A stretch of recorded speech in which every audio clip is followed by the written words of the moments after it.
تو ایک درویش نے لکھا تھا کہ اس سال میرے گاؤں کے میلے کی بھیڑ میں جو گم ہوا وہ ایک بھکارن کا لال تھا، ایک منگن والی دا پتر جی جڑی بیچاری کسی دی مدد نال گزارا کر دی سی۔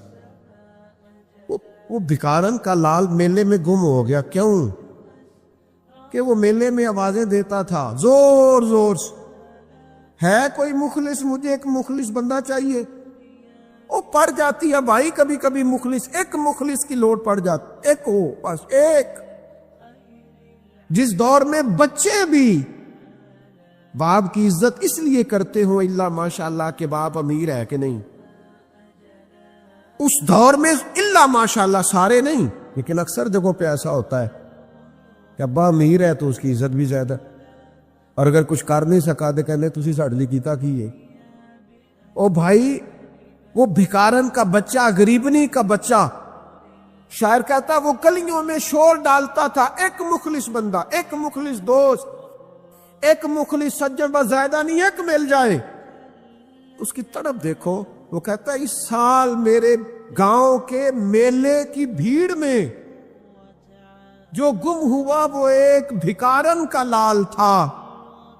اس درویش کو تلاش تھی متاع خلوص کی، مخلوق چپ رہی کہ یہ مشکل سوال تھا۔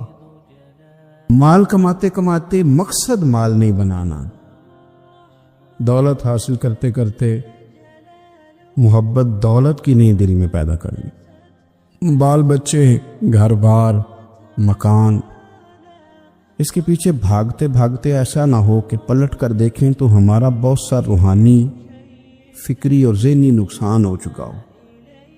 بہت سارے لوگ ہم میں سے ایسے ہیں جو الحمدللہ مقصود نہیں دولت کو بناتے، جن کا مقصود رزق حلال ضرور ہے لیکن وہ اس کو اپنے ذہن پہ سوار نہیں کرتے، صرف دولت کی ہو کے زندہ نہیں ہے، وہ اللہ کے بندے بن کے زندہ ہے، رسول اللہ صلی اللہ علیہ وسلم کے غلام بن کے فخر محسوس کرتے۔ دولت کی طرف جتنی زیادہ ہماری توجہ ہو گئی ہے اور مال کی جانب جتنا زیادہ ہمارا ذہن ہو گیا، سارے رشتے مال میں تلنے لگ گئے، ہر چیز کو اسی عینک سے دیکھا جانے لگا ہے۔ اللہ تعالیٰ نے قرآن مجید میں ارشاد فرمایا کہ یا ایھا الذین آمنوا لا تلہکم اموالکم ولا اولادکم عن ذکر اللہ، اے ایمان والو تمہارا مال اور تمہاری اولاد تمہیں اللہ کے ذکر سے کہیں غافل نہ کر دے۔ اولاد بھی تمہاری ہے، مال بھی تمہارا ہی ہے، رہے گا بھی تمہارے پاس، لیکن اس کی موجودگی میں غافل نہ ہو جانا، غافلوں جیسی زندگی نہ بتانا۔ جو لوگ سڑک کو منزل بنا لیتے ہیں وہ رستے میں رہ جاتے ہیں۔ سڑک جو ہوتی ہے وہ راستہ ہوتی ہے، منزل نہیں ہوتی۔ یہ جو رزق ہے، دولت ہے، مال ہے، اولاد ہے، یہ تو سارا رستہ ہے اللہ کی طرف جانے کا، کہ تھوڑا سا رزق حلال کمائیں، کمر سیدھی ہو جائے اور پھر ہم اپنے رب کریم کی عبادت کریں۔ ہم رزق حلال کمائیں تاکہ ہم ہاتھ پھیلانے سے بچیں اور ہم اللہ کے بندوں کی ضروریات کا خیال کریں، دین کے کاموں میں اپنے آپ کو مشغول کریں، کچھ نہ کچھ اپنا حصہ پیش کریں۔ یہ مقصود تھا، یہ منزل نہیں، یہ تو صرف ایک رستہ تھا۔ ہم نے اب کیا کیا ہے کہ یہی چیز ہماری منزل بن کے رہ گئی ہے۔ رات پیسے گننا، سویرے اٹھ کے پھر گننا شروع کر دینا، پیسوں میں رشتوں کو تولنا، پیسے کے ساتھ ہی اپنے آپ کو ہر وقت لگائے رکھنا، الجھ کے رہ گئے ہیں لوگ، الجھ کے، اور پھر کوئی بندہ جیت نہیں رہا۔ ہمارے دادا بھی یہی کہتے تھے کہ کچھ پیسے کمانے ہیں تاکہ بچے پال لوں، یہ کہتے کہتے چلے گئے۔ ہمارے ابا بھی یہی کہتے تھے، پھر اس کے بعد ہم نے بھی یہی بولنی شروع کر دی ہے، تو جیتا تو کوئی بھی نہیں، جیتا تو کوئی بھی نہیں۔ مال کو ضرور حاصل کریں۔ حضرت بہاءالحق نقشبند بخاری رحمۃ اللہ علیہ فرماتے ہیں، میں نے مینا کے میدان میں ایک نوجوان دیکھا جو لاکھوں کا کاروبار کر رہا تھا، لاکھوں کا، دیناروں کا کاروبار کرتا تھا، سونے چاندی ہیرے جواہرات کا کام کرتا تھا، لیکن فرماتے میں نے اس کے دل پہ نظر ڈالی، لاکھوں کا کام کرتا تھا، پر اس کا دل ایک منٹ کے لیے بھی اپنے رب کی یاد سے غافل نہیں تھا۔ ہر وقت اس کا دل اپنے مالک کی یاد میں مصروف تھا، ہر وقت۔ ارشاد فرماتے ہیں کہ میرا شروع میں اس کے بارے میں گمان یہ تھا کہ دیکھو یہ شخص کیا کر رہا ہے، پیسہ کما رہا ہے، دولت کے چکر میں پڑا ہوا ہے۔ فرماتے ہیں کہ پھر میں نے ایک اور منظر دیکھا، ایک اور رنگ میں نے دیکھا کہ وہ کما رہا تھا، اور پھر اختتام حج پہ میں نے دیکھا کہ جو کمایا تھا سارا اللہ کے بندوں پہ خرچ کر رہا تھا۔ آپ اور میں، ہم نے دیکھنا صرف یہ ہے کہ کہیں ایسا تو نہیں ہے کہ دولت میں الجھ گئے۔ بہت سارے لوگوں نے یہ کہا تھا، ہم سنتے تھے جب کوئی آدمی جانے لگتا تھا نا پردیش پیسہ کمانے کے لیے، تو وہ کہا کرتا تھا کہ میں ملک سے باہر جا رہا ہوں، 2 4 5 سال لگا کے آؤں گا، واپس آ کے پھر یہاں میں نے کوئی کام کرنا ہے، تھوڑے سے پیسے کماؤں تاکہ یہاں نہ پھر میرا سلسلہ کوئی بن جائے۔ وہ 3 سال لگانے گئے تھے، پر 30 گزر گئے ہیں، لوٹ کے واپس کوئی نہیں آئے۔ وہ 4 سال کا کہہ کے گئے تھے، پر سال 40 ہو گئے، لوٹے نہیں۔ کیوں نہیں لوٹے؟ اس لیے کہ پہلے مفاد چھوٹا تھا، خیال یہ تھا کہ تھوڑے سے پیسے آ جائیں گے، بچوں کا خرچہ چلنے لگ جائے، فیسیں پوری ہونے لگ جائیں، اور مجھے کسی سے مانگنا نہ پڑے، تو بس پھر میں کامیاب ہوں۔ یہ طے کیا تھا۔ اس کے فوراً بعد پھر جب باہر گئے تو خیال آیا کہ نہیں، صرف پنکھے کا نہیں، اے سی کا بل بھی دینا پڑے گا۔ پھر تھوڑا اور آگے بڑھے تو خیال آیا کہ چھوٹی گاڑی پہ گزارا نہیں ہوتا، بڑی گاڑی نہ لے لیں۔ پھر خیال آیا کہ بڑی گاڑی لی ہے تو یہ تو اندر کھڑی نہیں ہوتی، سامنے والا پلاٹ مل جائے تو ذرا گراج اچھا بن جائے گا۔ پھر الجھ گئے دوستو۔ پھر نہ مالک حقیقی کی جانب وہ نظر جو ہماری ہونی چاہیے تھی نہ رہی۔ ذوق سے نماز پڑھتے تھے، پھر ہماری نمازیں مختصر ہو گئی۔ ہم سویرے اٹھ کے ذوق سے قرآن پاک پڑھتے تھے، پھر وہ وقت بھی ہمارا دفتر کی تیاری میں لگ گیا۔ رات درود شریف پڑھتے تھے، لیکن وہ بھی سارا ہمارا حساب کتاب میں وقت گزر گیا۔ ہم نے یہ سمجھا ہی نہیں کہ دولت کارخانہ نہیں دیتا، دولت سیٹ صاحب نہیں دیتے، دولت آپ کو آپ کی فیکٹری نہیں دیتی، دینے والے تو رب کریم کی ذات ہے۔ تو جہاں سے آنا تھا وہاں توجہ دینی چاہیے تھی کہ جہاں صرف ایک سبب تھا، ذریعہ تھا۔ حضرت اویس کرنی رضی اللہ تعالیٰ عنہ، ہمارے صوفیاء میں ایک لفظ بولا جاتا ہے فقر بوذر، یعنی کچھ لوگ ایسے ہیں جو سیدنا ابو ذر غفاری رضی اللہ تعالیٰ عنہ کے طریقے پہ چلتے ہیں۔ ایک لفظ بولا جاتا ہے فقر بوذر، کچھ لوگ فقر بوذر کے قائل تھے، اسی مزاج کے قائل تھے حضرت سیدنا اویس کرنی رضی اللہ تعالیٰ۔ ان کے ذہن میں ایک بات بیٹھ گئی تھی کہ یار دینے والا اللہ ہے، دینے والا عزت بھی اللہ دے گا، رزق بھی اللہ دے گا۔ بلکہ امام غزالی رحمۃ اللہ علیہ نے تو حدیث لکھی ہے، آپ فرماتے ہیں کہ نبی پاک صلی اللہ علیہ وسلم نے فرمایا جس نے بندوں سے عزت تلاش کی رب اسے رسوا کر دے گا۔ جو سیاست کر کے عزت حاصل کرنا چاہتا ہے، جو اس طرح کا ماحول بناتا ہے کہ میں کوئی ایسے کام کروں کہ لوگ میری واہ واہ کریں، لوگوں سے عزت کا حصول کرنے والے کو رسوا کر دیا جاتا ہے۔ عزت در اصل وہی ہے جو رب کریم عطا فرماتا ہے۔ میرے عزیز دوستو، آپ اپنی توجہ، دل کی توجہ، روح کی توجہ اپنے مالک کی جانب جب کر لیتے ہیں، غفلت کا پردہ اتار دیتے اور ہر وقت غلبہ رکھنا پیسوں کا، ہر وقت اسی میں سوچنا، اسی میں محو ہو جانا، پھر آپ کا ذہنی نقصان ہوتا ہے۔ پھر آپ کی روح جو ہوتی ہے وہ بے چین رہنے لگتی ہے۔ پھر ایسے بھی غریب دیکھے جن کے پاس پیسے ہیں، پیسوں کے علاوہ کوئی شے بھی نہیں۔ پھر ایسے بھی تنگ دست دیکھے کہ جن کے پاس جائیدادیں بڑی ہیں پر ان کے پاس رات کو سکون سے سونے کے لیے وقت کوئی نہیں۔ عزیز بھائی، حضرت اویس کرنی رضی اللہ تعالیٰ عنہ کی ملاقات ہو گئی حضرت حرم بن حیان کے ساتھ، یہ بھی تابعی ہیں۔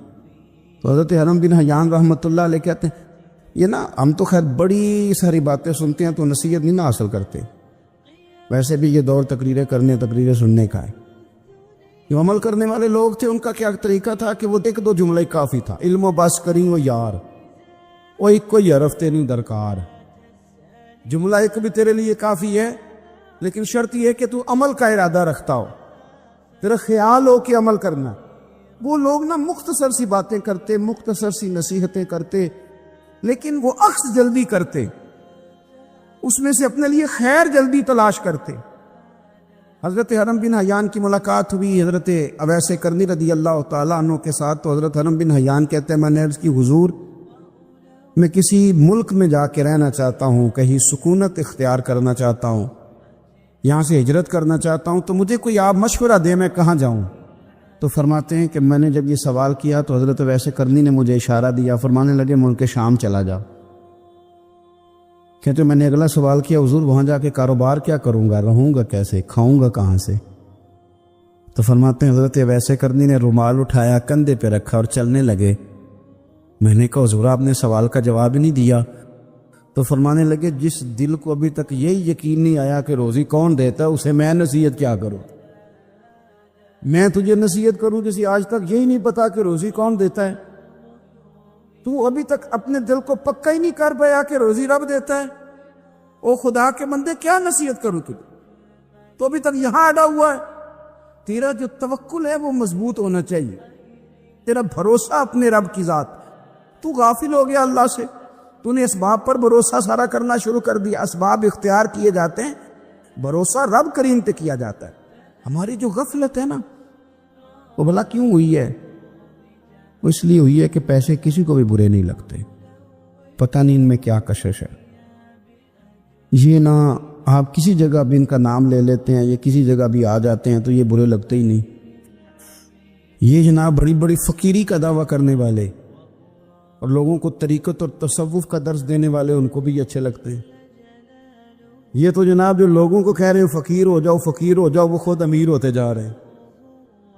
یہ پتہ نہیں ان میں کیا ہے ایسا خاص۔ ہمارے ایک استاد تھے تو مزاج میں بڑی ظرافت تھی، حالانکہ بڑے اللہ والے بندے تھے، تو بات بڑی وہ دل لگی کی کیا کرتے تھے۔ تو ایک دن ہم نے پوچھا استاد جی خوشبو کون سی اچھی لگتی ہے؟ کہنے لگے بیٹا جو پیسوں میں سے آتی ہے وہ مجھے بڑی اچھی لگتی، اس لیے کہ ملتے کم ہیں۔ ہمارا نا جب اس طرح کا ذوق بن جاتا ہے نا، آپ مزاج بنا لیتے ہیں پیسوں کا۔ لوگ سمجھتے ہیں کہ غریبی کا ڈر شاید زیادہ ڈر ہے، لیکن کبھی آپ دروازہ رسول پہ جائیں نا تو حضور نے تو کوئی اور ڈر بیان کیا ہے۔ حضرت ابو عبیدہ بن جراح رضی اللہ تعالیٰ عنہ بحرین سے نا مال لے کے آئے بہت سارا، حضور نے بھیجا، جزیہ لینے گئے، یہاں مال غنیمت کا کچھ مال تھا، آپ لے کے مسجد میں آئے تو لوگوں کو پتہ چل گیا کہ آج مال آیا ہے۔ اب سب کو حصہ ملتا تھا اس میں سے، بدریوں کو زیادہ ملتا تھا، باقی لوگوں کو بھی ملتا تھا۔ تو فجر کی نماز کے بعد لوگ گھروں کو جایا کرتے تھے، لیکن آج پتہ چلا نا مال آیا ہے، تو یہ سیاستہ میں حدیث موجود ہے، سب لوگ مسجد میں بیٹھے رہے۔ حضور علیہ السلام نے فرمایا تمہیں پتہ چل گیا مال آیا ہے؟ عرض کی حضور ہاں۔ فرمایا تمہیں بانٹنے لگے ہیں، دینے لگے ہیں۔ ہم نا غریبی سے ڈرتے ہیں، ہم اپنے بچوں کے لیے دعا کرتے ہیں ان پہ غربت نہ آئے، ہم اپنے بہن بھائیوں کے لیے دعا کرتے ہیں ان پہ غربت نہ آئے، کرنی چاہیے، لیکن ذرا اس حدیث کے مفہوم کو بھی دیکھیے گا۔ نبی پاک صلی اللہ تعالیٰ علیہ وآلہ وسلم نے فرمایا تمہیں دینے لگے ہیں، مال آ گیا ہے، لیکن میرے قریب نے اپنی امت کے لیے جس چیز کا ڈر محسوس کیا وہ کیا ہے؟ حضور کے دل میں کس چیز کا خدشہ تھا وہ کیا ہے بیان کیا۔ حضور فرمانے لگے لوگو مجھے تم پر غربت کا ڈر نہیں،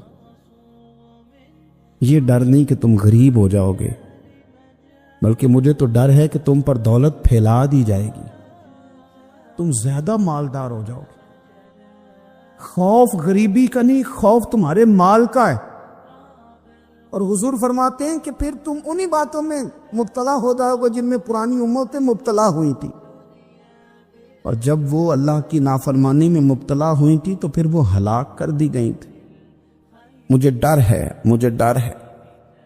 ہاں جہاں دولت آتی ہے وہاں سستی بھی آتی ہے، جہاں دولت آتی ہے وہاں معاذ اللہ عیاشی بھی آتی ہے، جہاں دولت زیادہ آ جاتی ہے وہاں پھر لوگ ہر چیز کو دولت میں تولنے لگتے ہیں۔ جہاں دولت زیادہ آتی ہے میرے بھائی پھر لوگ سمجھتے ہیں کہ ہر چیز میں خرید لوں گا، پھر لوگوں کے ذہنوں کے اندر اس طرح کا فطور آتا ہے۔ حضور نے فرمایا مجھے ڈر ہے تمہارے دولت مند ہونے کا، ڈر ہے دولت مند ہونے کا۔ یارو اپنے پیسوں سے ڈرا کرو، اپنی جائیدادوں سے ڈرا کرو، اپنے مال سے ڈرا کرو۔ وہ ہم نے جو بڑے بڑے محلات تعمیر کرنے شروع کیے ان سے ڈرا کرو، اس لیے کہ حضور نے فرمایا مجھے ڈر ہے۔ حضرت ابو بکر صدیق رضی اللہ تعالیٰ عنہ تشریف فرما تھے۔ ہمارے بچے بہت زیادہ آسانی مانگتے ہیں۔ اقبال نے کہا لہو مجھ کو رلاتی ہے جوانوں کی تن آسانی۔ جب میں جوانوں کا مزاج دیکھتا ہوں کہ اتنے آرام پسند ہو گئے ہیں تو پھر میری آنکھوں سے لہو بہتا ہے۔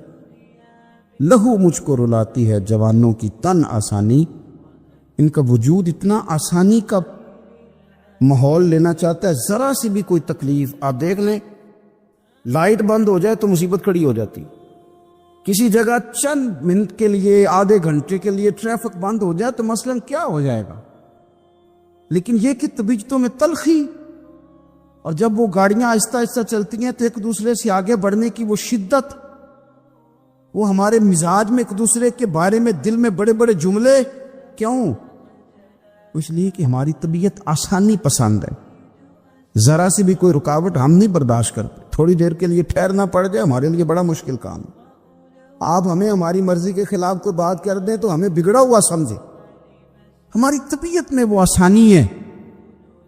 یہ آسانیاں انسان کو پھر بڑے بڑے کام نہیں کرنے دیتی، پھر انسان کمزور پڑ جاتا ہے، پھر وہ کوئی کسی انقلابی تحریک کا کبھی حصہ نہیں بن سکتا۔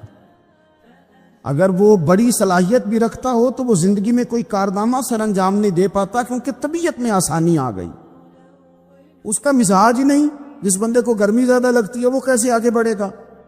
یہ سیٹھوں کے بیٹے، مالداروں کے بیٹے، پیروں کے بیٹے، بڑے بڑے جناب مشائخ کے صاحبزادگان الا ماشاء اللہ، آگے نہ بڑھنے کی وجہ کیا ہے؟ صرف یہ ہے کہ طبیعت کا تقاضا یہ ہے کہ ایک آدمی نے رومال پکڑا ہے، دوسرے نے جوتا پکڑا ہے، تیسرا گاڑی کھول رہا ہے۔ جب آپ اس قدر زیادہ ان کو آسانیوں میں مبتلا کر دیتے ہیں، پھر ان کے لیے جہاد کرنا، میدان میں نکلنا ممکن نہیں رہتا، وہ عادی نہیں ہوتے۔ امام حسن اور امام حسین رضی اللہ تعالی عنہما نے جہاد اس لیے کر لیا تھا، بچپن میں ہی 7-8 سال کی عمر تھی تو ماں 3 دن روزے رکھوایا کرتی تھی، وہ 3 دن روزے رکھتے تھے، اور افطار کا وقت آتا تھا تو جو کچھ پکا ہوتا تھا وہ بھی اٹھا کے غریب اور مسکین کو دے دیا کرتے تھے۔ تو یہ تو عادت تھی بچپن سے ہی۔ جس طرح حدیث پاک میں یہ فرمایا گیا نا کہ تم اتنی دیر تک مومن نہیں ہو سکتے جب تک ہر چیز سے بڑھ کر، ہر شخص سے بڑھ کر نبی پاک علیہ السلام سے پیار نہ کرو، اسی طرح قرآن مجید نے فرمایا کہ فلا و ربی کا، اے محبوب ہمیں آپ کے رب کی قسم، اے محبوب آپ کے رب کی قسم، لا یؤمنون حتی یحکموک فیما شجر بینہم، یہ اس وقت تک مومن نہیں ہو سکتے جب تک اپنے ہر معاملے میں آپ کو حاکم تسلیم نہ کر لیں۔ یہ آپ کو حاکم تسلیم کر لیں، ہر بات میں آپ کا حکم ماننے لگے تو آپ کا رب پھر ان کو مومن مانے گا۔ ہر معاملے میں، نماز پڑھنے میں بھی نبی پاک کا حکم ماننا ہے، اور شادی کرنے میں بھی نبی کریم کا حکم ماننا ہے، روزہ رکھنے میں بھی حضور کا حکم ماننا ہے، اور تجارت کرنے میں بھی نبی کریم علیہ السلام کا حکم ماننا۔ جس طرح ہم لوگوں نے نوافل پڑھنے میں، تلاوت کرنے میں رسول کریم علیہ السلام کی بات کو سننا ہے، اسی طرح ہم نے فیصلے کرنے میں، کچہری میں جانے میں، عدالت میں پہنچنے میں، وہاں بھی ہم نے نبی کریم صلی اللہ تعالیٰ علیہ وسلم کی بات پر ہی غور کرنا ہے، اور سرور کائنات علیہ السلام کو ہر معاملے میں از اول تاخر اپنا حاکم تسلیم کرنا۔ جب ہم اس مفہوم کو سادہ لفظوں میں لیتے ہیں نا کہ ہر معاملے میں حضور سید عالم صلی اللہ علیہ وسلم کا قول فیصل ہوگا، تو پھر ہم کہتے ہیں کہ دنیا میں جب نظام مصطفیٰ نافذ ہو، پھر حضور کا قول فیصل ہے۔ یعنی جس طرح حضور کی بات مسجد کے ممبر سے مانی جا رہی ہے، اسی طرح پارلیمنٹ میں بھی اسی طرح حضور کی بات کو تسلیم کیا ہے۔ جس طرح نبی پاک علیہ الصلوۃ والسلام کی بات کا نفاذ ہم نماز روزے کے معاملے میں غور سے سنتے ہیں، مسئلہ پوچھتے ہیں، باریک ہو کے چلتے ہیں، اسی طرح جب جج فیصلہ کرے تو پھر بھی اس نے رسول اللہ صلی اللہ علیہ وسلم کے دین کو ہی دیکھنا ہے۔ نظام مصطفیٰ صلی اللہ علیہ وسلم جب نافذ ہوگا، دنیا میں حضور کا قانون جب نافذ ہوگا تو پھر ٹھنڈی ہوا چلے گی۔ مسلمانوں کا یہ مسئلہ ہے کہ یہ نبی پاک سے پیار تو کرتے ہیں اور الحمدللہ بڑا کرتے ہیں، لیکن یہ پیار کو جہتوں اور سمتوں میں قید کرتے ہیں۔ یعنی مسجد میں آ کے درود شریف پڑھتے وقت اگر حضور کے غلام ہوتے ہیں تو فیصلہ کرتے وقت اور اپنے حق میں فیصلہ سنتے وقت اس وقت بھی ہمیں نبی پاک کا ہی غلام ہونا چاہیے۔ ہمیں ووٹ لیتے وقت بھی حضور کے غلام اور ووٹ دیتے وقت بھی نبی پاک صلی اللہ علیہ وسلم کے غلام۔ جب تک نظام نافذ نہیں ہوتا، نظام، یورپ کو آپ کی نماز سے تکلیف ہی کوئی نہیں تو نماز پڑھنے کے لیے مسجدیں بنانے کی اجازت دیتے ہیں، قرآن پاک جتنا مرضی آپ وہاں پڑھیں وہ اجازت دیتے ہیں، آپ زکاتیں دیں جتنی مرضی، وہاں سے لوگ چندے اکٹھے کر کے یہاں نہیں لے آتے، کریں جو مرضی۔ ان کو آپ کی نہ نماز سے پریشانی ہے، نہ مسئلہ زکوٰۃ سے پریشانی ہے، نہ صوم و صلات سے مسئلہ ہے۔ ان کو تو مسئلہ یہ ہے کہ کچہری میں کہیں نبی پاک کا دین نہ آ جائے، ان کو تو مسئلہ یہ ہے کہ کہیں پارلیمنٹ میں حضور کا دین نہ آ جائے۔ دو قومی نظریے کیا ہیں اور نظریہ پاکستان کیا ہے جس کی بنیاد پر پاکستان بنا؟ بڑے ٹھنڈے دل سے میری بات کو سمجھیے گا۔ پاکستان اگر اچھی سڑکوں کے لیے، ترقی کرنے کے لیے بنا تھا تو یہ ترقی ہندوستان میں رہ کے بھی ہو سکتی تھی۔ انڈیا والے کہتے ہیں کہ ہم نے ترقی نہیں کرنی، کچی سڑکوں پہ چلنا ہے، ہم نے ٹیکنالوجی نہیں بنائی، یہ کام وہاں بھی ہو سکتا تھا۔ اگر آپ یہ کہیں کہ پاکستان جمہوریت کی مضبوطی کے لیے بنایا تھا کہ ڈکٹیٹر کوئی نہیں آئے گا، صرف جمہوری قوتیں کام کریں گی، تو جمہوریت میں تو انڈیا بظاہر آگے نکل گیا ہے، ان کی جمہوریت تو زیادہ اچھی نظر آتی ہے، کبھی ڈکٹیٹر نہیں آیا۔ آپ نے پاکستان کیوں بنایا؟ اگر آپ نے یہی کام کرنے تھے، فحاشی اور یعنی اور جو مرضی جس کے من میں آئے کرے اور کوئی فرق نہ ہو یہاں کے اور وہاں کے کلچر میں، رشوت خوری، بھتہ خوری اور ناجائز فروشی، سارے کام اگر ہونے تھے تو یہ کام وہاں بھی ہوتے۔ پاکستان کیوں بنا؟ کیوں اتنی ساری 40,000 لوگوں نے اپنی جانوں کی قربانیاں دیں؟ دنیا کی سب سے بڑی ہجرت ہوئی ہے، سب سے بڑی، جب پاکستان بنا۔ یہ سب سے بڑی ہجرت تھی، اتنی بڑی ہجرت ہی کبھی نہیں ہوئی۔ کیوں اتنا کچھ ہوا؟ وہ اس لیے ہوا کہ ہمیں بتایا گیا تھا کہ وہاں نہ سوشلزم، نہ وہاں خالی جمہوریت کا راگ الاپا جائے گا، بلکہ ایک بلند نعرہ لگایا گیا تھا۔ نعرہ کیا تھا؟ پاکستان کا مطلب کیا؟ پاکستان کا مطلب کیا؟ لا الہ الا اللہ محمد رسول اللہ صلی اللہ علیہ۔ یہ عنوان بنایا گیا۔ غریب آدمی کو بتایا گیا کہ جب پاکستان بنے گا تو وہاں حضور کا نظام نافذ ہوگا، جاگیردار کی اور غریب کی تفریق ختم ہوگی۔ جس طرح امیر کے بچے کو کالج میں داخلہ ملے گا، غریب کے بچے کو بھی ملے گا۔ وہاں بتایا گیا کہ لوگ وہاں ہر لحاظ سے اپنے آپ کو برابر سمجھیں گے۔ وہاں وہی بات ہوگی جو جناب صدیق اکبر کرتے تھے، وہاں وہی جملے دہرائے جائیں گے جو حضرت عمر فرماتے تھے، وہاں اسی طرح غریب پر سخاوت کی جائے گی، اسے دیا جائے گا جس طرح حضرت عثمان غنی کرتے تھے۔ وہاں اسی طرح فقر کا دور دورہ ہوگا، سادگی کا حسن ہوگا، اپنائیت کا نور ہوگا جو مولا علی شیر خدا نے عطا فرمایا تھا۔ اس سوچ کی بنیاد پر پاکستان بنایا گیا، اس سوچ کی بنیاد پر، اور اسی سوچ کو آگے لے کر کے جایا گیا۔ کوئی سیاسی پارٹی اب یہ بات نہیں کرتی۔ دو قومی نظریے کا معنی یہ تھا کہ ہندو الگ قوم ہے، مسلمان ایک الگ قوم ہے، ان کا رہنا سہنا، اٹھنا بیٹھنا، کھانا پینا الگ ہے۔ ہمارا اٹھنا بیٹھنا کھانا پینا سارے معاملات الگ ہیں، تہذیب و تمدن الگ ہے، لہذا ہمیں الگ سے خطہ چاہیے جہاں ہم اسلامی نظریات کے مطابق آزاد ہو کے اپنا وقت گزار سکیں۔ اس دو قومی نظریے کی بنیاد پر پہلے تو علامہ اقبال اس کے قائل نہیں تھے۔ علامہ اقبال کا پہلے خیال یہ تھا کہ سارے جہاں سے اچھا ہندوستان ہمارا، یہ اقبال نے لکھا تھا۔ پھر اقبال کہتے ہیں میری سوچ بدلی، اور پھر میں نے کہا کہ نہیں، خطوں کے زور پہ نہیں، آپ رنگ نسل کے زور پہ نہیں، بلکہ کہنے لگے کہ اپنی ملت پر قیاس اقوام مغرب سے نہ کر، خاص ہے ترکیب میں قوم رسول ہاشم۔ آپ جو تقسیم کریں گے، یہ جو تقسیم ہوئی ہے نا عرب کی، یہ مذہب کی بنیاد پہ نہیں ہوئی، یہ تو ان کی ذاتی لڑائیاں تھیں۔ چھوٹا سا دبئی بن گیا، چھوٹا سا مسقط، چھوٹا سا ابو ظبی، یہ تو ان کی ذاتی لڑائیاں تھیں، قبیلوں کی لڑائیاں تھیں، جنگیں تھیں، چھوٹے چھوٹے ملک الگ سے تقسیم ہو گئے۔ یہ مذہب کی بنیاد پہ ایسا نہیں ہوا۔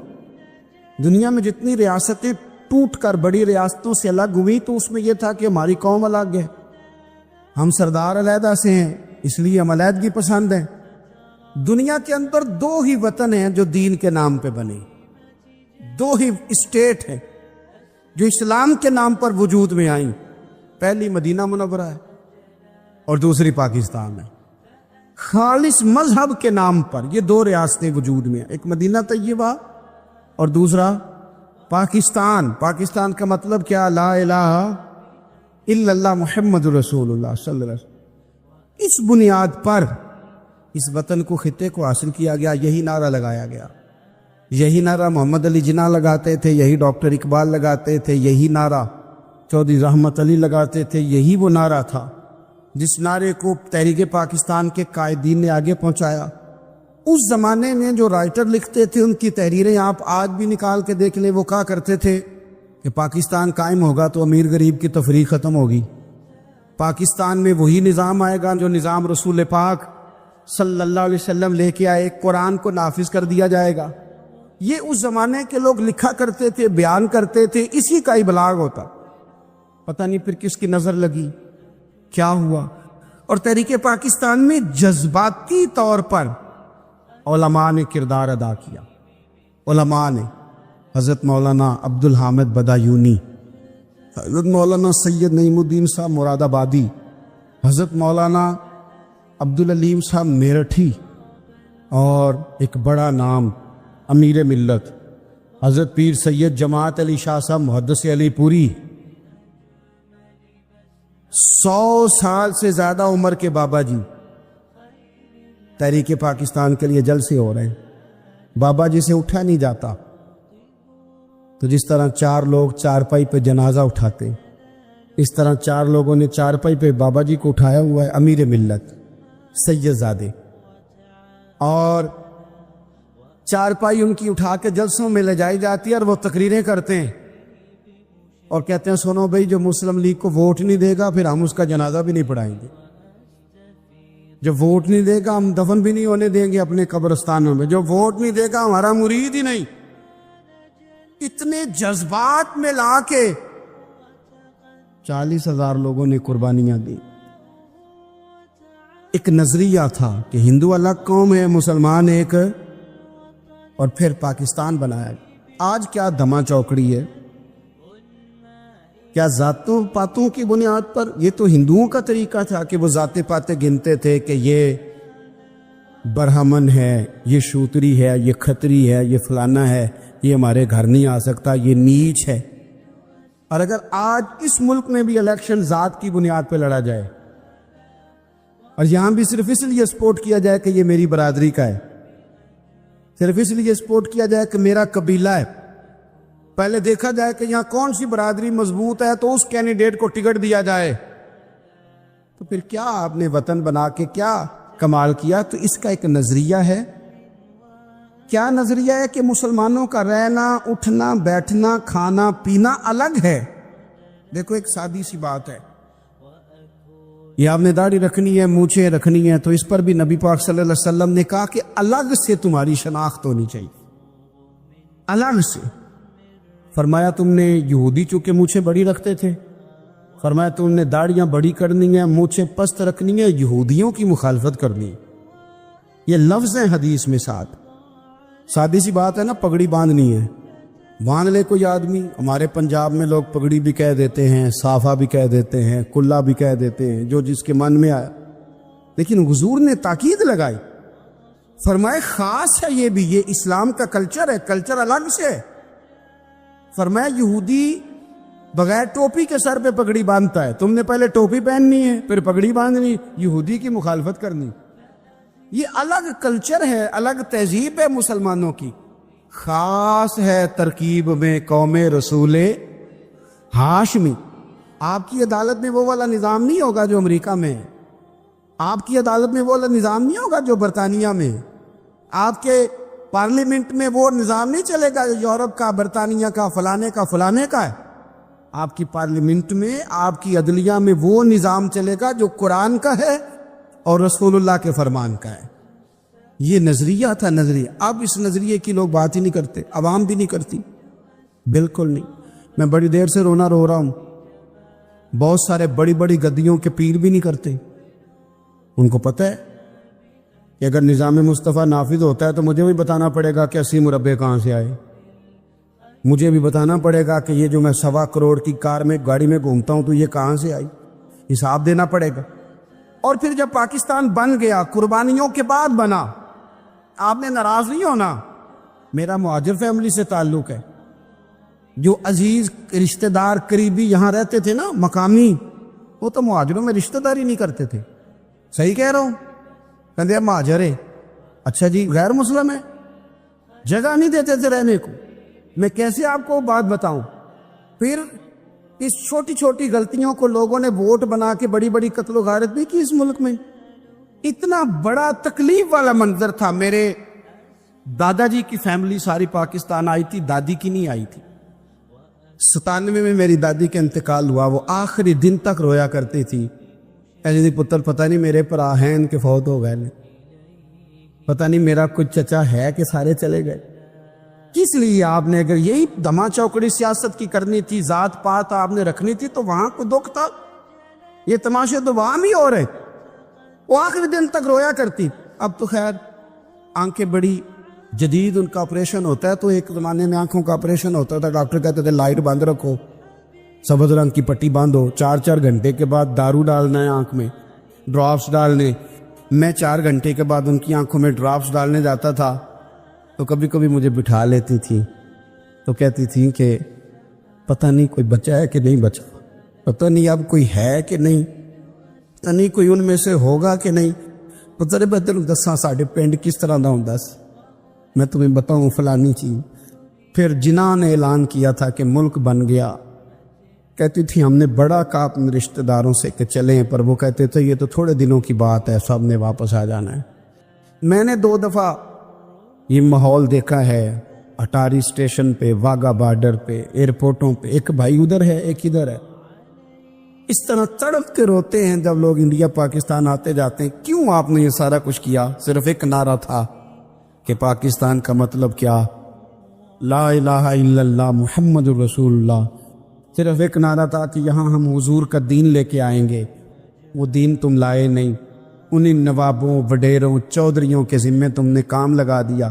اپنے ملک میں حضور کے نظام کے لیے جد و جہد کریں، یہ بنا ہی نبی پاک کے نظام کے لیے، اس کا کوئی دوسرا حل ہو سکتا؟ کوئی حل نہیں۔ جب اللہ تعالیٰ نے حضرت ابراہیم علیہ السلام کو بہت سارے اونٹ دیے، بہت ساری بکریاں دی، بہت ساری گائیں دی، اور ساتھ کہا واتخذ اللہ ابراہیم خلیلا، تو فرشتے کہنے لگے یا اللہ جسے اتنا کچھ دیں اس لیے دوست تو بننا ہی ہوتا ہے۔ فرشتے نے کہا نا، انہوں نے پہلے بھی کہا تھا نا کہ یا اللہ یہ خون ریزیاں کریں کہ زمین میں اگر تو بنائے گا تو۔ فرمایا جاؤ جا کے میرے ابراہیم کا امتحان کر لو۔ فرشتہ آ گیا اور آ کے اس نے کیا کیا، وہ بیٹھ گیا، بڑی بڑی فصل تھی اس کے بیچ، اور بیٹھ کے اس نے تسبیح پڑھنی شروع کر دی، سبحان اللہ والحمد للہ لا الہ الا اللہ واللہ اکبر، اللہ کا ذکر شروع کر دیا۔ نا علمہ وچ پھسا سانو تو یار دی گل سنا سا، وہ ذکر کر رہا ہے حضرت ابراہیم علیہ السلام نا مچلتے دوڑ، ادھر دیکھو میری طرف. بندہ خود کتنا بھی ذاکر کیوں نہ ہو، کبھی کبھی کسی کے منہ سے یار کا ذکر بڑا ہی پیارا لگتا ہے.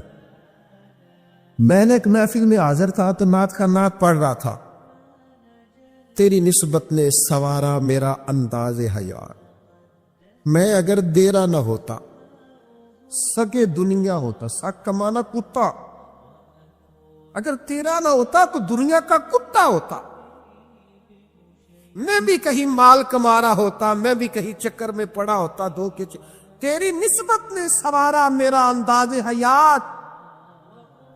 میں اگر تیرا نہ ہوتا تو کوئی سگے دنیا ہوتا. تو میری طرح کے کئی لوگ تھے جو کچھ نہیں ہیں اور اس کے نام پر بڑا کچھ ہے. تو وہ دل تھوڑا لگ سا گیا، کیفیت بن گئی، کوئی آنسو درد بن کے ٹپکنے لگے. میرے ساتھ ایک دوست بیٹھے تھے، میں نے ان سے کہا یار آج بڑا مزہ آیا نعت. وہ مینوں کہنے لگے نعت خانے 40,000 لے آتے. میں کہ تو جھٹ کو کھلو جانا سی، پہلے دیندے ہو پھر شکوے کر دے ہو. اور میں نے کہا ذرا ٹھہر جا، تو ٹھہر کے بتا، تھوڑا مزہ تو لے لینے دے. کبھی کبھی کسی کے منہ سے سننا اچھا بڑا لگتا ہے. کہنے لگا جی نہیں یہ ہوندہ ہی نہیں، دن دن پہلو کرائیے نا. میں پھر دیکھیں نا کبھی کبھی ذوق عروج پہ ہوتا ہے. میں نے اسے کہا بات سن میری، میں بھی خلاف ہوں یہ جو ڈیمانڈ کرتے ہیں، جو دیتے ہیں، بڑا غلط کرتے ہیں. آج میرے جیسے لوگوں کو جہاں یہ لے گیا ہے نا، حضرت ابراہیم علیہ السلام دوڑے جا رہے کہاں؟ وہ کوئی میرے رب کی یاد کا، کوئی اس کی پاکیزگی، تسبیح، تحلیل، تکبیر بیان کر. اللہ کے خلیل کھڑے ہوئے، فرشتہ تھا انسانی شکل میں، چپ کر گیا. فرمایا یار ایک دفعہ پھر نہیں ذکر کرتا میرے رب کا. کہنے لگا پہلے مرضی سے کر رہا تھا، اب آپ کہتے ہیں تو جتنے آپ کے پاس بکریاں ساری لے لوں گا. فرمایا بس جب تیری ہوئی تو مجھے میرے رب کا ذکر سنا. یہ ذرا تجارتیں دیکھو، سودے دیکھو، تیری ساری ہوں. اس نے تھوڑی دیر ذکر کیا، چپ کر گیا. کہنے لگا وہ ہو گیا، پہلے پیسے پورے ہو گئے آپ کے. فرمایا اب؟ کہنے لگا جتنی گائے بھینسیں آپ کے پاس ہیں ساری لوں گا. فرمایا تیری ہوئی. اس نے تھوڑی دیر ذکر کیا، پھر چپ کر گیا. فرمایا اب کیا چاہیے؟ کہنے لگا صرف اونٹ بچے ہیں، سارے دے دو، اللہ کا ذکر سنا دیتا ہوں. فرمایا تیرے ہوئے سارے، میرے رب کا ذکر سنا. وہ پھر چپ کر گیا. آپ نے فرمایا اور ذکر کر، یہ دیکھو تجارت ہو رہی ہے، کاروبار ہو رہا ہے. وہ کہنے لگا آپ کیا دو گے؟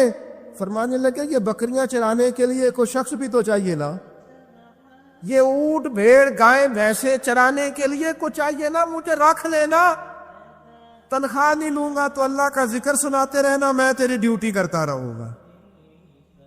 نا علم وچ پھسا سانو کوئی یار دی گل سنا. تو وہ فرشتہ اوہو تردامنی پہ شیخ ہماری نہ جائیے، ہم کبھی دامن نچوڑ دے تو فرشتے وضو کرے. وہ فرشتہ تھا، فرشتوں کیا سنی آیا کرتے، فرشتوں میں وہ درد نہیں ہوتا، وہ معصوم مخلوق ہے اللہ کی. فرشتہ کھڑے ہو کے کہتے لگا مالک میں گواہی دیتا ہوں یہ شخص اس قابل ہے کہ اسے اللہ کا خلیل بنایا جائے، یہ اس قابل ہے کہ خلیل اللہ بنے. واتخذ اللہ ابراہیم خلیلا. یار ساری زندگی صرف وہی تجارت کرنی ہے، یہ لاکھ کے 2 ہو جائیں، کوئی ایسی تجارت بھی کرو نا، کوئی ایسا سودا بھی کرو نا. مدینہ منورہ میں، مکہ معظمہ میں فصلیں نہیں ہو رہی، حالات خراب ہے. اور آپ کو پتہ ہے جو چیزیں شارٹ ہو جاتی ہیں پھر ان کے دام بھی. یہ سیلاب آیا تھا تو خیمے مہنگے کر دیے تھے مسلمانوں نے، لوگوں کو خیموں کی ضرورت تھی تو خیمے. یہ کرونا آیا تھا تو مسلمانوں نے ماسک مہنگے کر دیے تھے، کیونکہ مجبوری تھی نا، لوگوں نے لینے تھے. میں مسلمانوں کی بات کر رہا ہوں چونکہ یہاں قبضہ غیروں کا، حکومتوں کی میری بات نہیں کر رہا. جو چیز شارٹ ہو جاتی ہے اسے کیا کرتے ہیں؟ اسے مہنگی کر دیتے. قحط ہو گیا، غلہ مہنگا ہو گیا. حضرت عثمان غنی رضی اللہ تعالیٰ عنہ نے کسی ملک سے 10 اونٹ غلے کے بھرے ہوئے بوریاں لدی ہوئی منگائے. تاجر آگے کہنے لگے عثمان آپ بڑے تاجر ہیں تو اس زمانے میں آپ کا مال آ رہا ہے تجارت کا, تو آپ ہم مال نہیں دیکھتے, جو ہے نا اندر, جو جس طرح کا بھی ہے, جتنی قیمت آپ نے بتائی ہے وہ بھی آپ پر اعتبار کرتے ہیں, اسے ڈبل لے لے. تو عثمان غنی فرمانے لگے میں نے سودا پہلے کر لی, شانے تاجر تھے میں, اس طرح کی بھی تجارتیں ہوتی. فرمایا میں نے سودا کر لیا ہے, مجھے تو اس سے زیادہ ملتا ہے. ایک تاجر بولا, کہنے لگا چلو 3 گنا لے لے. آپ نے فرمایا یار میں نے تمہیں بتایا تو ہے, میرا سودا ہو گیا, مجھے زیادہ ملا ہے. ایک نے کہا 4, ایک نے کہا 5 پہ لا کر کہنے لگے اس سے زیادہ تو کوئی دے ہی نہیں سکتا, ہم بھی جانتے ہیں سارے مکے کو, سارے مدینہ طیبہ کو, اتنا بڑا تاجر ہی کوئی نہیں, آپ کو کتنا مل رہا ہے؟ فرمایا 700 گنا. وہ کہنے لگے جی یہ سوال ہی نہیں پیدا ہوتا, آپ بندے تو بڑے سچے ہیں, اب پتہ نہیں آپ کیا کہہ رہے ہیں. اٹھ کے چلے گئے, مال آ گیا. حضرت عثمان غنی رضی اللہ تعالیٰ عنہ نے مدینہ شریف میں اعلان کرایا جس غریب کے پاس غلہ کوئی نہیں آ کے لے جائے. وہ تاجر پھر آئے, کہ جناب سمجھ نہیں آئی, یار تو کہتے تھے میں نے سودا کر لیا ہے. عثمان غنی فرمانے لگے دنیا دار ہو نا وہیں اڑے ہو, میں نے واقعی سودا کیا ہے, پر کیا اپنے رب کے ساتھ ہے. میرا مالک 700 گنا اجر دے گا, پانا ہے اس کا. اس کے بھوکے بندوں کو, غربا کو, مساکین کو, یتیموں اسیروں کو کھلاؤں گا تو 700 گنا. ساری تجارتیں بندوں سے نہیں ہوتی, کچھ تجارتیں رب سے بھی ہوتی. کچھ سودے ایسے ہیں جو اللہ کے ساتھ ہوتے, جو رسول کائنات کے ساتھ ہوتے. لہذا ہم نے سودا کر لیا, تجارت ہو گئی. یہ بڑی قیمتی تجارت ہے. وہ تاجر کہنے لگے عثمان اللہ تمہارے ایمان میں اور مضبوطی پیدا فرمائے. کیا جب لوگ ریٹ بڑھا کے چیزیں بیچ سکتے ہیں, آپ نے فری کر دیے, فی سبیل اللہ کر دوں. دوستو کچھ تجارتیں ایسی ہیں جو اللہ کے ساتھ بھی کرو, کچھ سودے ایسے ہیں جو قیامت کے لیے بھی بچا کے رکھو. کچھ چیزوں کا نا آپ یقین کریں جہاں جس کا جو بھی تعلق ہے صرف دنیا کے لیے, صرف دنیا داری سے ہی کرتے. ایک میں نے بات کرنی ہے, اور وہ میرے دوست بڑے مجھ سے پیار کرتے ہیں اور میں بھی بڑا ہی پیار کرتا ہوں. مسجد میں بیٹھا ہوں اور باوضو ہوں اور جانبداری سے کہہ رہا ہوں مجھے اپنے صدیوں سے بڑا ہی پیار ہے. لوگ کہتے ہیں پیر جھوٹے ہیں, جعلی ہیں. میرا کہنا یہ ہے کہ مرید بھی بڑے جعلی. وہ پیر صاحب سے آ کے کہتے ہیں میری دنیا داری نہیں چل رہی, کوئی دعا کر. دنیا داری سے پیر کا کیا تعلق؟ یہ تو نے جا کے مشورہ کسی تاجر سے کر لینا تھا, پیسے کیسے کمایا جاتا. جعلی مریدی کرتے ہو, جس سے صرف اللہ رسول کے لیے رشتہ رکھنا چاہیے تھا اس سے دنیا داری کا رشتہ رکھتے ہو. اس سے وہ والا تعلق بناتے ہو جس سے تھوڑی دنیا چمکے, لوگوں کو پتہ چلے میرا تعلق ہے, میرا رابطہ ہے. حضرت سلطان باؤ رحمت اللہ نے رو کے کہنے لگے, کسی نے کہا تھا حضور بڑے مرید ہیں آپ کے, تو حضرت سلطان باؤ رو پڑے, فرمانے لگے رب دا طالب کوئی نہیں ملیا, اے جو ملیا طالب زردہ ہوں. یہ دنیا کے طالب ملے, دنیا کے. یہ یہاں بھی آتے ہیں نماز پڑھوں تو رزق میں برکت ہو جائے, نماز پڑھوں تو کاروبار چل جائے, اللہ اللہ کروں تو میرا فلانا کام ہو جائے, کوئی وظیفہ بتا دے مشکلیں حل ہو جائے. اور یار وہ بھی تو وظیفہ پوچھنا جس سے اللہ راضی ہو جائے, وہ بھی تو وظیفہ پوچھنا جس سے حضور کی محبت نصیب. رب دا طالب کوئی نہ ملیا, جو ملیا طالب زردہ ہوں. سہ نفل نمازاں پڑھیا, ظالم نفس نہ مردہ ہوں. بانج فقیروں کسے نہ ماریا, اے ہوئی چور اندر دا. خدا کے بندو کس طرح کا تعلق, کس طرح کا لینا دینا. میرے حضور قبلہ عالم رحمت اللہ تعالیٰ علیہ فرمایا کرتے تھے، دوستو مجھے دنیا کا کام کوئی نہ بتانا، میں نے اپنے رب سے کہہ دیا ہے کہ ان کے دنیاوی مسئلے ویسے ہی حال رکھنا، انہیں مجھے کہنا ہی نہ پڑے، دنیا کے مسئلے نہ بتانا، مجھ سے اللہ رسول کی بات پوچھنا، کیونکہ میں چھوٹا سا طالب علم ہوں دین کا، میں تمہیں اللہ رسول کی بات بتانا چاہتا ہوں۔ کیا کرے؟ یہ والی تجارت کرو اللہ کے ساتھ، یہ والا رشتہ بناؤ۔ ایک بہت بڑی تجارت ذہنی تجارت بھی ہے، اللہ کی رحمت کی امید کبھی نہیں چھوڑ، یہ انویسٹمنٹ کرنی ہے کہ کبھی، آپ کو پتہ ہے حضرت سیدنا ابراہیم علیہ السلام جب میدان عمل میں نکلے تو حضرت ابراہیم علیہ السلام نے اپنے گھر سے جہاد شروع کیا، لڑنا پڑا، گھر کے اصولوں سے، چچا نے جو رواج بنائے ہوئے تھے اس رواج سے ٹکرائے، فرمایا میں اپنے گھر کے اندر یہ بت پرستی نہیں ہونے دیں گا۔ چچا کو ایک دفعہ نہیں بار بار 100 دفعہ سمجھایا۔ آپ کا چچا بت بنا کے بیچا کرتا تھا، حضرت ابراہیم علیہ السلام تھوڑے بڑے ہوئے تو کہنے لگا کہ چلو میرے ساتھ، تم بھی بت بیچنے ہیں، ہمارا کاروبار ہے۔ حضرت ابراہیم ساتھ نکلے تو بت پکڑا ہے، گندے پانی کے اندر اس بت کو ڈبوتے ہیں، کہتے ہیں کسی نے خریدنا ہے تو خرید لو، نہ یہ نفع دے سکتا ہے نہ نقصان دے سکتا ہے، جو اپنا آپ نہیں بچا سکتا تمہیں کیا بچائے گا، خریدنا ہے تو خرید لو۔ چچا کہنے لگا تو کاروبار چمکا رہا ہے کہ تباہ کر رہا ہے؟ گھر میں بڑے معاملات خراب ہوئے، جھگڑے ہوئے، لیکن حضرت ابراہیم علیہ السلام ایک منٹ کے لیے بھی اپنے گھر کے اندر بھی کمپرومائز کرنے کو تیار۔ یہ تھوڑا مشکل میں نے پہلو چھیڑ دیا ہے۔ حضرت ابراہیم علیہ السلام نے گھر کے اندر سے فرمایا نہیں کرنے دوں گا، گھر کے اندر بھی ٹکرائے، فرمایا تم جو بھی ہو، پاش پاش کیا چچا کے اصولوں کو، اور باہر جب نکلے تو صرف علاقے کے چیئرمین سے نہیں ٹکرائے، ایم پی ایم این اے وزیر مشیر سے نہیں ٹکرائے، سپر پاور نمرود دنیا کا واحد حکمران تھا اس وقت، دوسرا کوئی حکمران ہی نہیں تھا،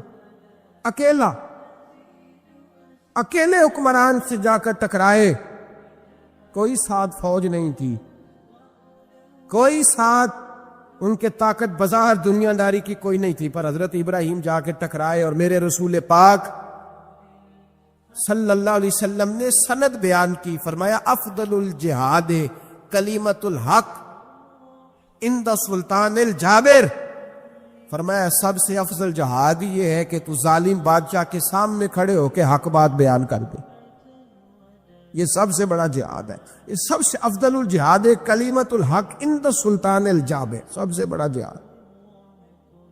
حضرت ابراہیم کھڑے ہو گئے، سپر پاور سے ٹکرائے۔ حضرت سیدنا ابراہیم علیہ السلام نے جو اس کو جا کے کہا کہ تو جھوٹ بولتا ہے، تو جھوٹا ہے، تو خدائی کا دعویٰ کرتا ہے، تو بہت بڑا ظالم ہے، اور قرآن مجید نے اس ساری بات کو بیان فرمایا۔ حضرت ابراہیم علیہ السلام سے کہنے لگا میں رب ہوں، تو آپ نے فرمایا میرا رب تو وہ ہے جو زندہ کرتا اور مارتا ہے، تو پھر آپ حق بات بیان کریں گے تو اللہ مارے گا کہ بندہ مارے گا؟ کچھ بھی نہیں ہوتا، کیونکہ زندگی موت کس کے ہاتھ میں ہے؟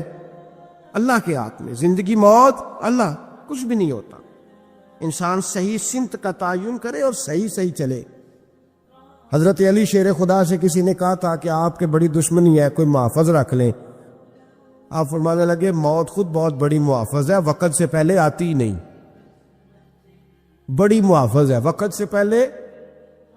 حضرت ابراہیم ٹکرائے، اور آپ کا انداز کیا ہے؟ جا کے کہا کہ تو نہیں، خدا وہ ہے جو زندہ کرتا، اور اس نے ایک بیوقوفوں جیسی دلیل دی۔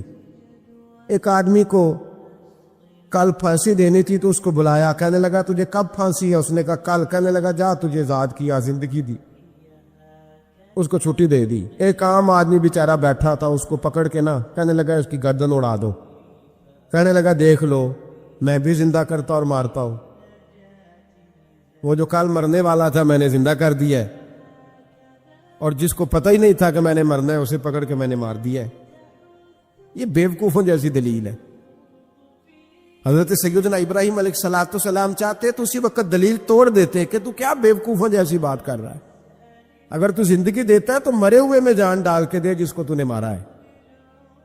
لیکن حضرت ابراہیم نے دیکھا کہ بیوقوف ہے، بیوقوفوں سے بحث نہیں ہوتی، دلیل بدل لی جاتی ہے، ان کی عقل کے مطابق بات کی جاتی ہے۔ حضرت ابراہیم فرمانے لگے میرا رب وہ ہے جو سورج مشرق سے نکالتا ہے اور مغرب میں غروب کرتا ہے، تو اگر رب ہے تو مغرب سے نکال کے مشرق میں غروب کر۔ فبہت الذی کفر، کافر لاجواب ہو گیا، اس کے پاس اس چیز کا کوئی جواب نہیں تھا۔ علامہ اسماعیل حقی نے خوبصورت فقرہ لکھا ہے، خوبصورت جان ڈال دی ایک جملہ کہہ کے۔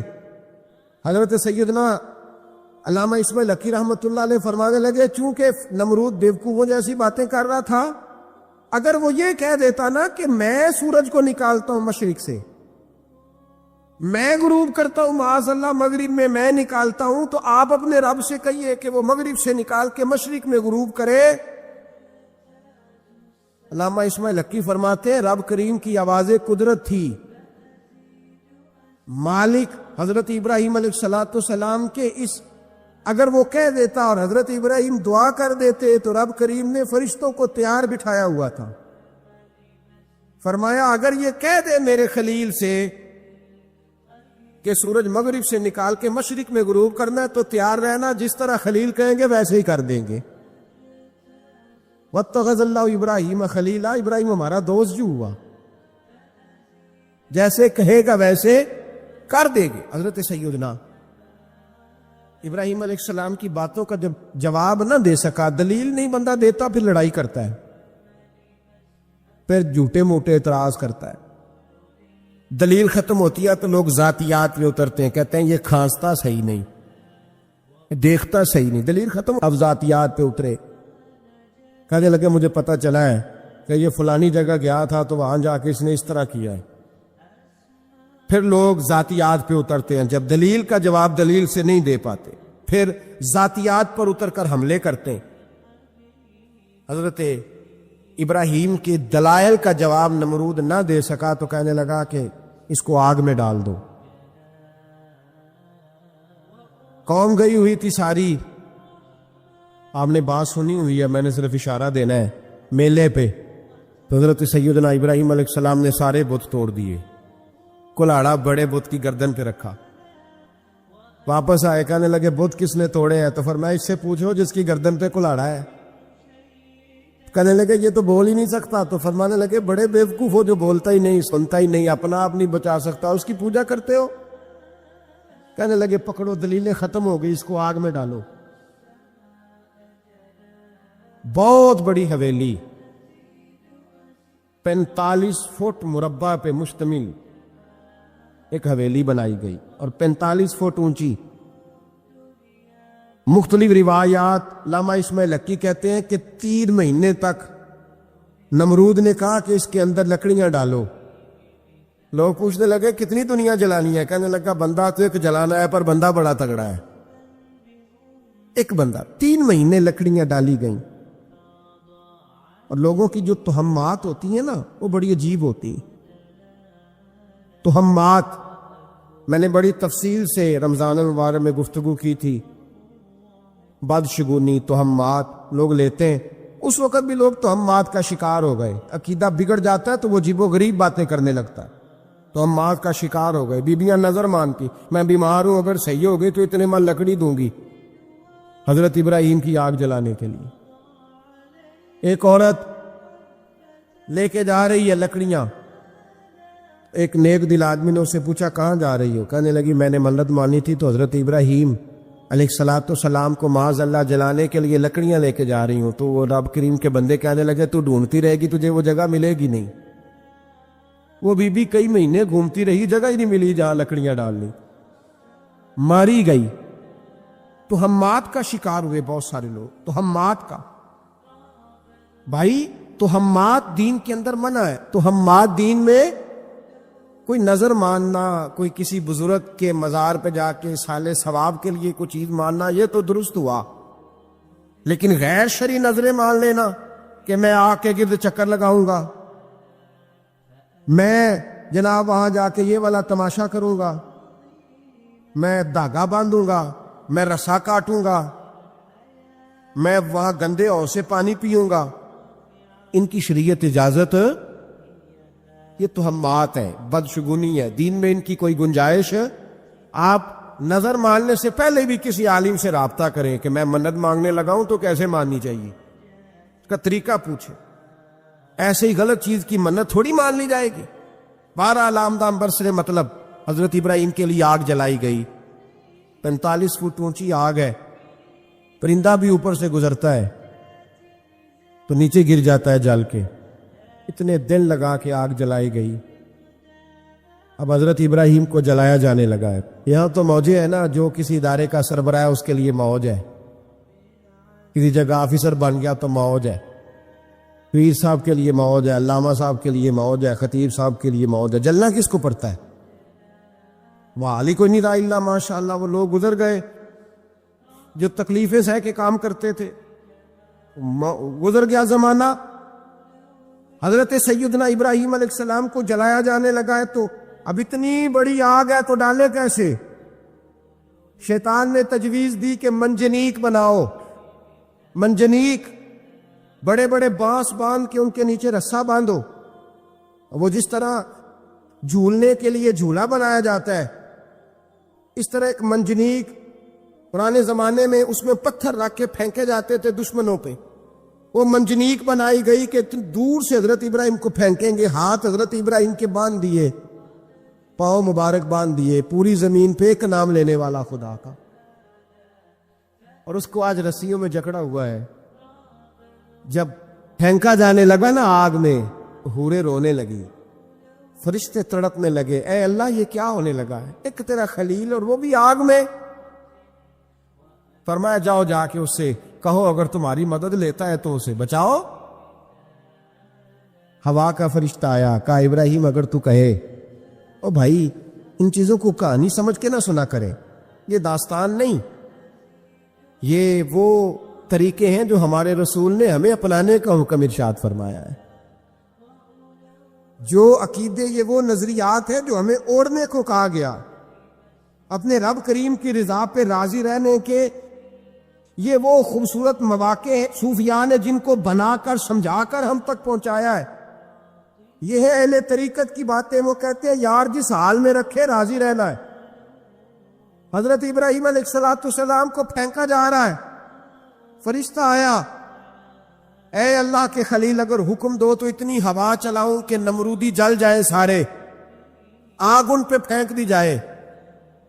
آپ نے فرمایا تو جا، تجھ سے مجھے کوئی کام نہیں۔ تھوڑی دیر کے بعد پانی کا فرشتہ آیا، کہا حضور اتنی بارش برساؤں گا کہ آگ بجھ جائے گی۔ فرمایا تو جا، تجھ سے کوئی کام نہیں۔ اب جب منجنیق میں رکھ دیے گئے، آگ میں جانے کا لمحہ ہے، تیاری ہے، حضرت جبریل امین حاضر خدمت ہوئے، کہا ابراہیم کوئی حاجت؟ فرمایا تجھ سے کوئی نہیں۔ کہا چلو مجھ سے نہیں تو رب کریم سے ہی بات کر لو۔ تو حضرت ابراہیم کہنے لگے جبریل یہ بتا، رب کو نہیں پتا اس کا خلیل کس حال میں ہے؟ اسے نہیں پتا میں کس حال میں ہوں؟ میرے ہاتھ بندے ہیں، پیر بندے ہیں آگ میں، اسے نہیں پتا؟ بتایا تو اسے جاتا ہے جسے خبر نہ ہو۔ تو اگر اسے پتا ہے، اگر وہ جلانے پہ راضی ہے تو میں بھی جلنے کو تیار ہوں، میں تیار ہوں، میں تیار ہوں۔ اسے کہو ٹھیک ہے۔ حضرت سیدنا ابراہیم علیہ السلام کو منجنیق میں ڈال کے جو پھینکا آگ میں، اللہ نے فرمایا اے آگ میرے ابراہیم پہ ٹھنڈی بھی ہو جا اور سلامتی والی بھی ہو جا۔ حضرت ابراہیم کو 2 فرشتوں نے بٹھا دیا زمین پہ، پھول کھلے ہیں، کونپلیں مہک رہی ہیں، کلیاں خوشبو دے رہی ہیں۔ حضرت ابراہیم نے سر سجدے میں رکھ دیا، سبحان اللہ والحمد للہ ولا الہ الا اللہ واللہ اکبر۔ حضرت ابراہیم اللہ کی تسبیح پڑھنے لگے، رب کریم کا شکر بجا لانے لگے۔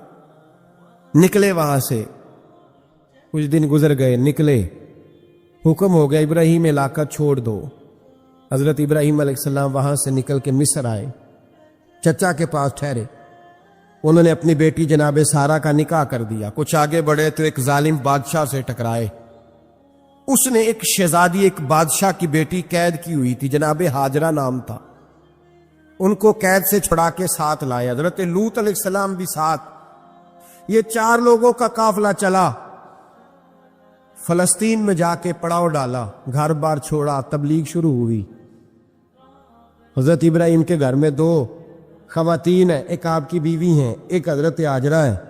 اولاد کوئی نہیں، بڑا میوہ ہے میٹھا. گھر وہی آباد ہوتا ہے جس میں بچے روتے ہیں. حضرت ابراہیم نے ایک بچہ روتے ہوئے دیکھا تو آنکھوں میں آنسو آئے، کہنے لگے ربی حب لی من الصالحین، یا اللہ مجھے بھی نیک اولاد عطا کر دے. حضرت سارہ نے سن لیا، کہنے لگی ابراہیم شاید میرے بطن سے تو آپ کو نصیب نہیں، ہاجرہ سے نکاح کر لو. جناب ہاجرہ سے نکاح ہوا. اللہ تو بڑا بے نیاز ہے، رب کریم نے حضرت اسماعیل جیسا خوبصورت بیٹا عطا فرمایا. بیٹا کالا سیاہ بھی ہو تو سینے کی ٹھنڈک ہوتا ہے، پر یہ تو وہ بیٹا ہے جس کی پیشانی میں نور محمدی چمکتا ہے صلی اللہ علیہ وسلم. حضرت سیدنا اسماعیل اتنے خوبصورت. اب جس بیوی کے ہاں بیٹا تھا، بیٹھنا اٹھنا بھی زیادہ اس کے پاس، آنا جانا بھی اس کے پاس، توجہ ادھر ہو گئی. جناب سارا رشک کرنے لگی. ایک دن کہنے لگی اسے چھوڑ آ جنگل میں، وادی غیر ذی زرع، مکے کے پاس. حضرت ابراہیم علیہ السلام تو چند مہینے کا بچہ چھوڑ آئے، تو کہاں سے روٹی کھائی حضرت اسماعیل نے؟ کہاں سے کھائی ان کی اماں نے روٹی؟ بھوکے مر جاتے ہیں یہ سارے. حضرت ابراہیم نے بچہ وہاں چھوڑا. یہاں سے جو عمرہ کرنے لوگ جاتے ہیں نا، جو حج کرنے جاتے ہیں، ان کو پتہ ہے کہ وہاں دنیا کی ہر نعمت ملتی ہے، پھر بھی ڈبل ٹرپل پیسے لوگ جیبوں میں ڈال کے جاتے ہیں. حضرت ابراہیم جب وہاں لے کے گئے تو کوئی انسان نہیں تھا. حضرت سیدنا ابراہیم علیہ السلام 2 کلو کھجوریں 1 مشکیزہ پانی کا دے کر کے، اور وہاں بٹھایا آپ نے اپنے بچے کو اور اپنی زوجہ جناب ہاجرہ کو، اور بٹھا کر کے یہ واپس پلٹنے لگے تو حضرت ہاجرہ سلام اللہ علیہ نے آواز دی، کہا ابراہیم کس کے سہارے پہ چھوڑ کے جا رہے ہو؟ جہاں آب زمزم کا کنواں ہے نا، جو لوگ گئے ہیں جنہوں نے صفا مروہ کی صحیح کی ہے، صفا مروہ سے باہر نکلے نا، سرکار کی ولادت کا مقام ہے، اس جگہ پہ آب زمزم کا کنواں تھا. وہاں حضرت سیدنا ہاجرہ کو بٹھایا. کوئی چیز نہیں، کوئی درخت نہیں، کوئی کھیت نہیں، کوئی پانی نہیں، کوئی کنواں نہیں. وہاں بٹھایا اور بٹھا کر کے نکلنے لگے تو جناب ہاجرہ فرمانے لگی ابراہیم کس کے سہارے پہ چھوڑ کے جا رہے ہو؟ کہنے لگے اللہ کے سہارے پہ. تو پاک باز بی بی نے ایک لفظ پوچھا، کہا ابراہیم یہ میرے رب کا حکم ہے؟ یہ میرے، بس جن کا عقیدہ توحید مضبوط ہو ان کے لیے ایک جملہ کافی ہوتا ہے، یہ میرے اللہ کا حکم ہے؟ تو جناب ابراہیم علیہ السلام فرمانے لگے ہاجرہ ہاں رب کا حکم ہے. جب یہ لفظ کہے تو چاہیے تھا نا حضرت ابراہیم تسلی دیتے، تو بی بی صاحبہ تسلی دینے لگی. عرض کرنے لگی ابراہیم اگر اللہ کا حکم ہے تو پھر آپ ہماری فکر نہ کرنا، اگر یہ رب کا حکم ہے تو پھر ہماری فکر نہ کرنا. جس رب نے ہمیں یہاں تک پہنچایا ہے وہ ہمیں کبھی بھی ضائع نہیں فرمائے گا، پھر فکر نہ کرنا. حضرت ابراہیم آ گئے. یہ بات آپ نے سنی ہوئی ہے، اشارہ کرنا مقصود ہے. 13 سال میں چلے مان بھی لیا جائے بعض روایات کی روشنی میں کہ آتے جاتے بھی رہے، لیکن مکمل دیکھ بھال اپنے بچے کی پرورش میں پورا حضرت ابراہیم علیہ السلام کا کردار، سارا کردار ماں کا تھا. حضرت سیدنا ابراہیم 13 سال کے بعد آئے، چونکہ گھر میں اللہ تبارک و تعالیٰ کی دوستی کا چرچا تھا، اللہ تبارک و تعالیٰ کی محبوبیت کا غلبہ تھا. 13 سال کے بعد تو حضرت ابراہیم نے اپنے بیٹے کو بلا کے کہا بیٹا مجھے خواب آئی ہے، میں تجھے ذبح کر رہا ہوں، تیری کیا رضا ہے؟ تو حضرت اسماعیل کہنے لگے یا ابت افعل ما تؤمر، ابا جی اللہ جیسے حکم دیتا ہے میرے ساتھ ویسے ہی کریں، ویسے ہی کریں. حضرت ہاجرہ کو کہا کہ ایک دوست نے دعوت کی ہے تو وہاں جا رہے ہیں. بی بی مطمئن ہے، تفصیلات کی ضرورت نہیں، ختم بات، اعتبار ہے، مطمئن ہو گئی. شیطان پیچھے سے آیا اماں کے پاس، ذرا تھوڑی دیر کے لیے تصور جمائیے. شیطان نے آ کے بتایا لفظ کیا ہے؟ کہا ہاجرہ تمہیں پتہ ہے کہاں جا رہے؟ کہا دوست کی دعوت میں. تو کہنے لگے دوست کون ہے؟ رب کریم. اور ابراہیم کا خیال ہے کہ اس رب نے مجھے حکم دیا ہے کہ میں ذبح کروں. تو حضرت ہاجرہ کہنے لگی کبھی باپ بھی بیٹا ذبح کرتے ہیں؟